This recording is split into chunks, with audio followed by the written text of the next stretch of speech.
छात्र राजनीति में छात्र राजनीति के बीच में आपने जो ऑलराउंडर के रूप में जो बैटिंग की थी, वहाँ से लेकर अब तक कैसा रहा पूरा? देखिए, मैं गांव में पैदा हुआ हूँ, ग्रामीण परिवेश से आता हूँ, और मैं जब बड़ी राजनीति में जब देखता हूँ, उन नेताओं को जब देखता हूँ जो ग्रामीण की बात करते हैं, पिछड़ों की बात करते हैं, ग्रामीण अंचल से आने वाले लोगों के दुख दर्द की बात करते हैं, तो उनसे हमें प्रेरणा मिलती है, प्रेरित होते हैं। और ऐसे में मैंने देश की राजनीति में लालू यादव से और पूर्वी राजस्थान में स्वर्गीय राजेश जी पायलट साहब से ये प्रेरणा ली कि किस तरह से पिछड़ों को, कमजोरों को, जिनका कोई धनी धोरी नहीं है, जिनके लिए कोई बात नहीं करता, उनकी बात की जाए राजनीति में, उनको फायदे पहुंचाए जाए राजनीति के। और यही कारण था कि राजस्थान विश्वविद्यालय में जब मैंने राजनीति की तो वहाँ भी मेरा एक ख्वाब था कि मैंने विश्वविद्यालय का अध्यक्ष का चुनाव लड़ा, लेकिन मैं जीत नहीं पाया था। मैं जनरल सेक्रेटरी एनएसआई टिकट पे रहा था।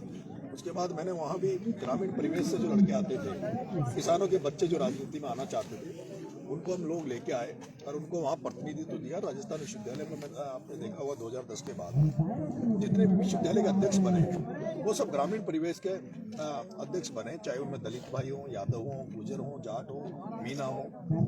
वही था। अभी मैं जब मेन मुख्य धारा की राजनीति में मुझे जब भी मौका मिलेगा तब भी मेरा एक ख्वाब रहेगा कि मैं ग्रामीण परिवेश, गाँव ढाणी में रहने वाले लोगों के लिए काम करूं, गरीबों के लिए काम करूं, पिछड़े शोषितों के लिए काम करूं। इस मकसद के साथ मैं राजनीति में हूँ, राजनीति करना चाहता हूँ। राजनीति कुछ बात नहीं कर रहे क्योंकि आज आप मैच के समापन पर आए हैं, तो कहा जाता है कि राज्य का जो मैच है वो आपने पूरा खेला है। तो मुद्दे जो लेके आए, आपने एक आंदोलन की एक बड़ी पार्टी स्टार्ट की है 12 में, और कैबिनेट मंत्री थे मुझे पूरा जो आंदोलन लेके गए आप तक। देखिए, मैं यहाँ पूर्वी राजस्थान में जब राजस्थान विश्वविद्यालय की राजनीति करता था तो पूर्वी राजस्थान से मेरा विषय लगा हुआ है, क्योंकि राजस्थान विश्वविद्यालय में ज़्यादातर छात्र जो पढ़ते थे वो या तो शेखावटी से आते थे या पूर्वी राजस्थान से जाते थे। और ऐसे में छात्र राजनीति के दौरान पूर्वी राजस्थान से मेरा विशेष लगाव रहा है। यहाँ के छात्रों से, यहाँ के युवा साथियों से गाँव में घूमना, उनके बीच में जाना, उनके बीच में मिलना जुलना। और यही कारण था कि जब मैं यहाँ पूर्वी राजस्थान में रहा तो मैंने देखा है कि यहाँ की जनता, नेता ही संघर्ष नहीं करते, यहाँ की जनता भी अपने मुद्दों के लिए, अपने मांगों के लिए आंदोलनरत रहती है।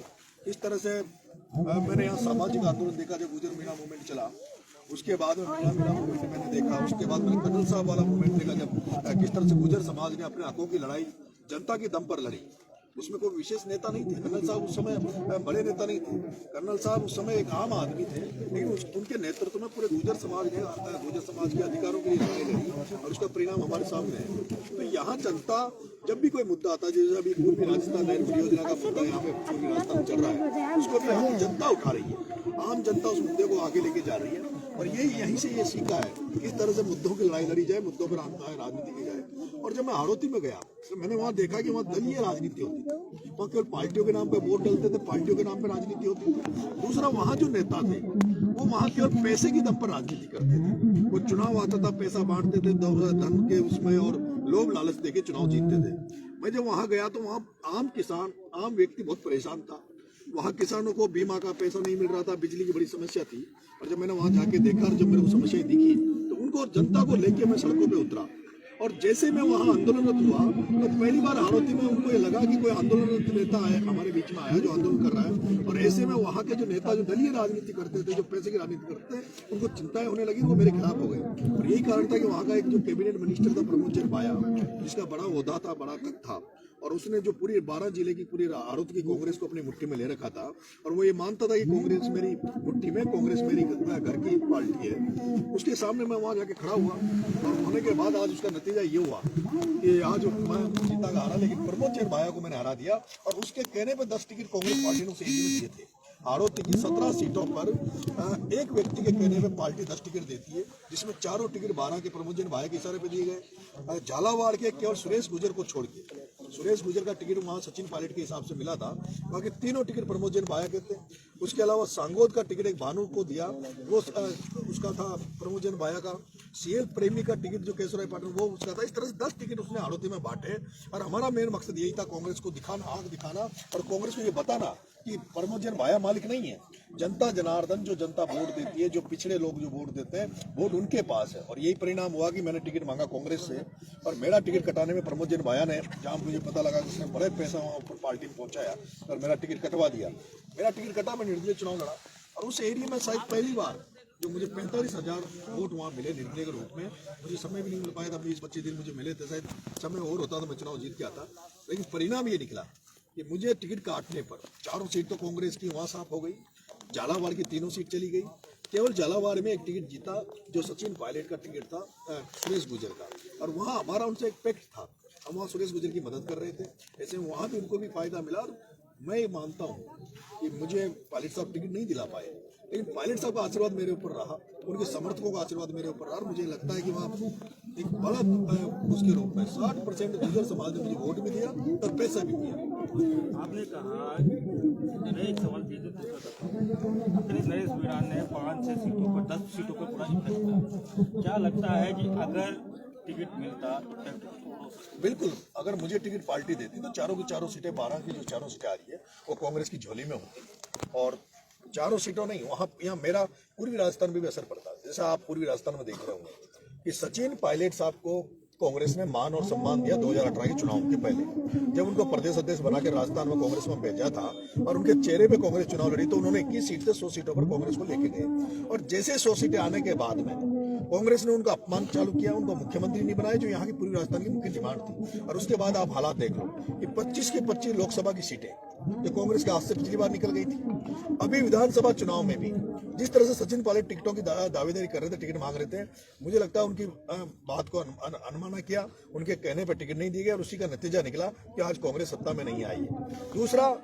इस चुनाव में जहां सचिन पायलट का कांग्रेस ने अपमान कर रही थी, वहीं किरोड़ी लाल को मीणा जी, जिनको यहाँ मीणा समाज बड़ा अपना नेता मानते हैं, उनको बीजेपी ने इस तरह से प्रोजेक्ट किया था, इस बार इस तरह शो किया था, जिस तरह से टिकट बांटे गए पूरी राजस्थान में कि भाई किरोड़ी लाल जी को चुनाव के बाद में मुख्यमंत्री का मुख्य चेहरा बना सकते हैं और मुख्यमंत्री बना सकते हैं। और अभी मैं देख रहा हूँ कि जैसे ही रिजल्ट आया और पूरे लोग पूरी राजस्थान की उम्मीद लगा के बैठे थे कि भाई पिछली बार हमने सबने सचिन पायलट के नाम पर कांग्रेस को सीटें जिताई थी, उस समय कांग्रेस ने सचिन पायलट को मौका नहीं दिया। हो सकता है इस बार पूर्वी राजस्थान से किरोड़ी लाल जी को मौका दे, और यही कारण था कि पूर्वी राजस्थान में ज्यादातर सीटें बीजेपी की तरफ गई है। लेकिन ये पूरी राजस्थान ही नहीं, पूरा हड़ौती और पूरा जो राजस्थान है वो बड़ा निराश हुआ कि एक व्यक्ति जो सड़कों पे आंदोलन था, जिसने 5 साल विपक्ष की भूमिका किरोड़ीलाल मीणा ने राजस्थान में अपना निभाई, उसके बावजूद भी उनको टिकट मुख्यमंत्री नहीं बनाया। फिर चलो छोड़ो मुख्यमंत्री नहीं, फिर लोग सोचते थे डिप्टी सीएम हमें मिलेगा, लेकिन आज मुझे लगता है उसके बाद डिप्टी सीएम भी उनको नहीं बनाया। और इससे आज बहुत ज्यादा लोग नाराज है, क्योंकि मंत्री का पद, पहले वो सांसद रह लिए, मंत्री वो रह लिए, उनका बड़ा होता है।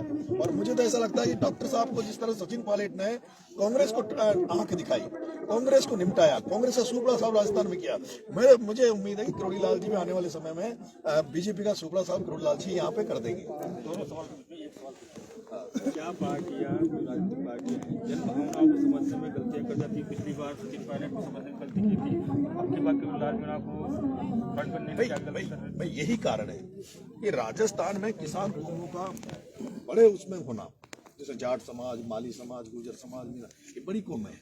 और राजस्थान में कभी भी मुद्दों पे चुनाव नहीं हुआ। राजस्थान में जब भी चुनाव आता है तो जातीयता में बदल जाता है, और यहाँ की जो जातियां हैं वो अपने लीडर्स में अपनी पूरी आस्था रखती है। लेकिन जिस तरह से सचिन पायलट को कांग्रेस ने तवज्जो नहीं दी, उसके बाद डॉक्टर साहब को किरोड़ी लाल जी को इस बार बीजेपी ने नहीं दी। अब इसका रिजल्ट, इसका परिणाम तो आने वाले चुनाव में पता लगेगा भाई कौन किधर जाता है। लेकिन मुझे लगता है पूर्वी राजस्थान में आज ही अभी चुनाव जस्ट खत्म हुए हैं, लेकिन जैसे मैं गांव में घूमता हूँ, जनमानस से बात करता हूँ, तो लोगों में बीजेपी के प्रति भयंकर गुस्सा है कि एक भजन लाल जी शर्मा जिनका कभी नाम नहीं सुना, जो पहली बार एमएलए बने, जहां गजेंद्र सिंह जी शेखावत, वसुंधरा राजे सिंधिया, राजेंद्र जी राठौर, किरोड़ी लाल जी मीणा, इतने senior leaders Bharatiya Janata party में होने के बावजूद भी एक व्यक्ति को जिसको कोई जानता नहीं और उसको लाके आप मुख्यमंत्री बना देते हैं, तो लोगों में निराश है। अब आगे देखते हैं कि वो किस तरह का अपना कार्य करते हैं। बीजेपी ने एक अच्छा मैसेज देने की कोशिश की है कि एक ऐसे आदमी को जो कहीं दिखाई नहीं दे रहा था उनको सीएम बना दिया, तो क्या कांग्रेस को अगर समय पर डिसीजन लेने चाहिए? देखो, राजनीति में अनुभव बहुत जरूरी है, ठीक है, और राजनीति में जनता के बीच में वो कितना अपना मैसेज दे पहुंच उनकी होती है, कितने लोग उनके समर्थन में आते हैं। मेरा ये मानना है कि ये ठीक कदम, मैं तो इसको ठीक कदम नहीं मानता। हाँ, भजन लाल जी की जगह अगर घनश्याम तिवारी जी को लाके बना देते, अगर ब्राह्मण बनाना था तो भजन लाल जी की जगह घनश्याम जी तिवारी जो वरिष्ठ नेता बीजेपी में रहे, जो अनुभवशील है, जो आज भी राज्यसभा सांसद है, उनको लाकर बना देते। बहुत सारे लोग हैं जो बहुत ही अनुभवधारी हैं, जो पूरे राजस्थान को चलाना, केवल आप एक क्षेत्र को चलाना नहीं सकते, आप पूरे राजस्थान को अगर चलाना है तो उसके लिए बहुत बड़ा अनुभव की जरूरत है। आज अभी मंत्रालय का शायद अभी गठन होने वाला है 3 बजे, अब जरूरत पड़ रही है कि अनुभव वाले व्यक्तियों को लाओ ढूंढ के, राजेंद्र राठौड़ को मंत्री बनाओ, सतीश पूनिया को मंत्री बनाओ। अरे भाई आप मुख्यमंत्री किसी अनुभव वाले व्यक्ति को बना देते, किरोड़ी लाल जी जैसा व्यक्ति जो 8 दिन सड़क पर रहता था, आंदोलन करता था, जिससे लोगों को यह लगा था, अपने आट लिया था कि भाई जिस व्यक्ति ने भूमिका पूरे 5 साल निभाई है, उस व्यक्ति को मौका दिया जाए ताकि वो ज्यादा जनता के काम कर सके, ज्यादा जनता से अटैच होकर काम करे। पता नहीं भजन लाल जी का क्या रहेगा, तो आगे का समय बताएगा। कुछ और सवाल पूछूंगा, एक सवाल बीच में पूछ रहा हूँ, सचिन पायलट की राजस्थान में जरूरत है, छत्तीसगढ़ में जरूरत है? देखिए, सचिन जी पायलट साहब की पूरे हिंदुस्तान को जरूरत है। आज कांग्रेस पार्टी में मुझे ऐसा लगता है कि राहुल गांधी, प्रियंका गांधी के बाद अगर कांग्रेस पार्टी के पास कोई चेहरा हिंदुस्तान में जिसको आप किसी भी प्रदेश में, किसी भी मंच में, किसी भी जगह खड़ा कर दो, वहां सचिन पायलट की डिमांड रहती है। सचिन पायलट राजस्थान के, यहाँ उनका पूरा कार्यक्षेत्र रहा है, राजस्थान की पूरी जनता उनको पलक पावड़े बिछाकर उनको अपने सिर आंखों पे रखती है, और मुझे नहीं लगता कि वो छत्तीसगढ़ गए तो राजस्थान को भूल जाएंगे। राजस्थान की जनता हमेशा उनको अपने दिल में रखती है और प्रभारी उनको बनाया है, और हम उन्हें हार्दिक शुभकामनाएं देते हैं कि हम तो चाहते हैं कि उनको राहुल गांधी जी को उस ओहदे पे पहुंचाना चाहिए जहां किसी किसान को उनको अभी तक वो ओहदा नहीं मिला हो। राजनीति आपको छोटा किरोड़ी भी कहते हैं, कैसे पर नाम पड़ा है? देखो, मैं जब राजस्थान विश्वविद्यालय में काम कर रहा था, छात्र राजनीति में था, मैं शुरू से ही मुझे आंदोलन करने की आदत सी है। मुझे जब भी कोई मेरे पास आता, कोई समस्या मुझे दिखती है, क्योंकि मेरे पास पद नहीं रहा है, मेरे पास कोई ऐसा होता नहीं है कि मैं किसी को फोन कर दूं मेरा काम हो जाए, तो हमें तो हमेशा संघर्ष ही करना पड़ता, लड़ाई लड़नी पड़ती है, और संघर्ष का पर्याय राजस्थान में किरोड़ी लाल जी मीणा है। जो हम देखते हैं पूरे राजस्थान में पक्ष विपक्ष में अगर कोई संघर्ष का पर्याय तो किरोड़ी लाल जी, और जब कोई भी व्यक्ति उसी तरह से, उसी स्टाइल से संघर्ष करता है तो जनरली लोग कहते हैं यार किरोड़ी लाल जी की तरह सड़कों पे लड़ता है, किरोड़ी लाल जी की तरह आंदोलन करता है। और यही कारण है कि यूनिवर्सिटी के टाइम पर जब मेरे साथी जो थे उन्होंने कहा कि हमारा अगला किरोड़ी कैसा हो, हमारा अगला किरोड़ी कैसा हो। और आज भी मैं देखता हूँ पूर्वी राजस्थान में जब मैं आता हूँ तो लोग, मैं कई जगह जाता हूँ तो वो लोग कहते हैं कि यार किरोड़ी लाल की जगह तू ही ले सकता है भैया, किरोड़ी लाल के बाद में तू ही है हमारा। तो इससे लगता है लोगों को मेरे प्रति उम्मीद है, आशा है, और मुझे लगता है कि किरोड़ी लाल जी के बाद में ये व्यक्ति जो हमारे नेतृत्व लीड कर सकता है, इसलिए लोगों ने डाल दिया। लोग कहते हैं तो ठीक है, अच्छा है। रखते हैं। चलो, बीच में ऐसी खबरें आई थी कि आपको तस्वीरें भी आती रहती है कि आप दिखाई देते हैं, क्या सच्चाई है? देखो, सच्चाई तो ये है कि मेरे लिए डॉक्टर साहब हमारे साथ सम्मानीय है, और जिस व्यक्ति से आप सीखते हो तो वो हालत हो गई कि एकलव्य द्रोणाचार्य वाली। मेरी तरफ से मेरा पूरा उनको सम्मान रहता है, और मैं कहीं भी किसी भी मंच में उनकी तारीफ ही करता हूँ। अब ये तो उनके ऊपर है कि उनका मेरे प्रति कितना क्या है, लेकिन मुझे भी अभी जैसे चुनाव में मैंने सुना है कि डॉक्टर साहब को वहाँ प्रताप सिंह मैंने को बुलाया था मेरे खिलाफ प्रचार करने के लिए बीजेपी का, लेकिन डॉक्टर साहब वहाँ नहीं गए।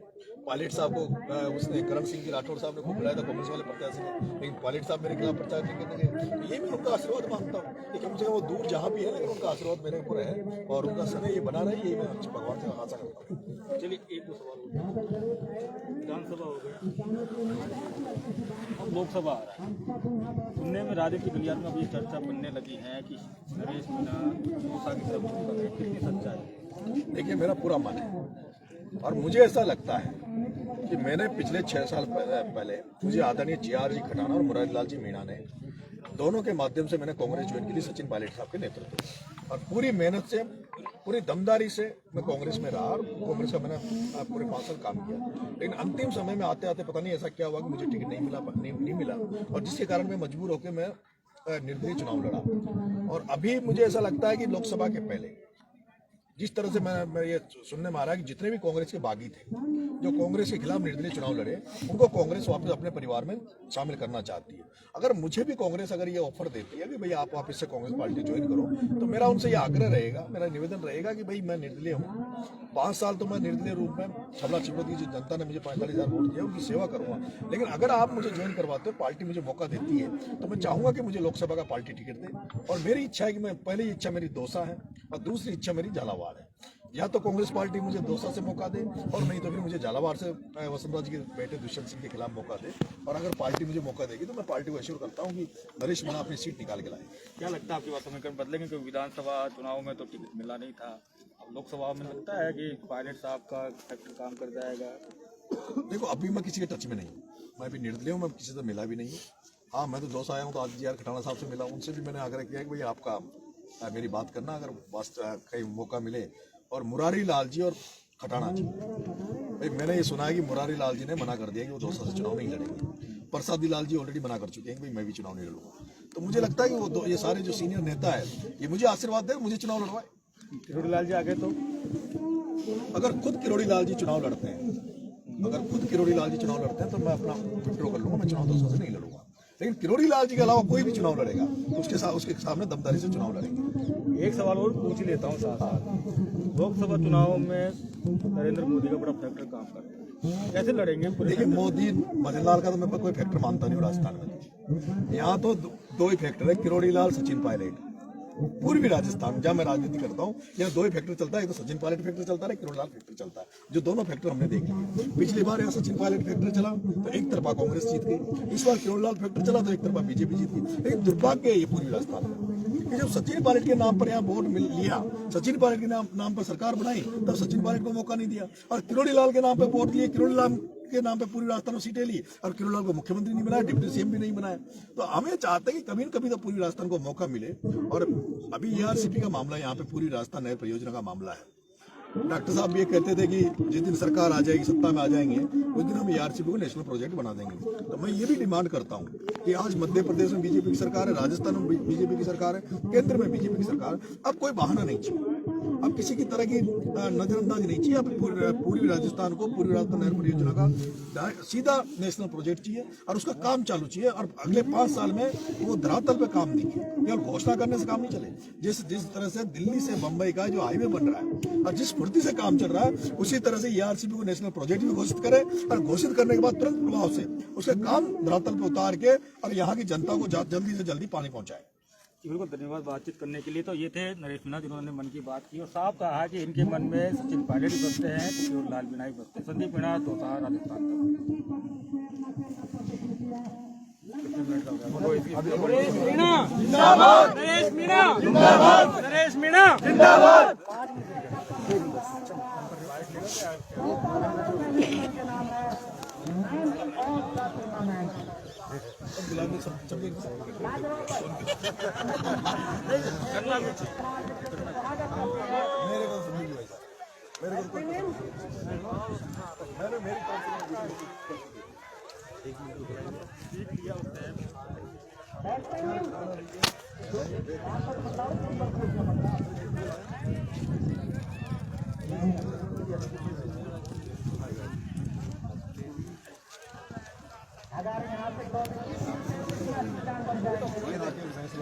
प्यार से खाना कहाँ गया?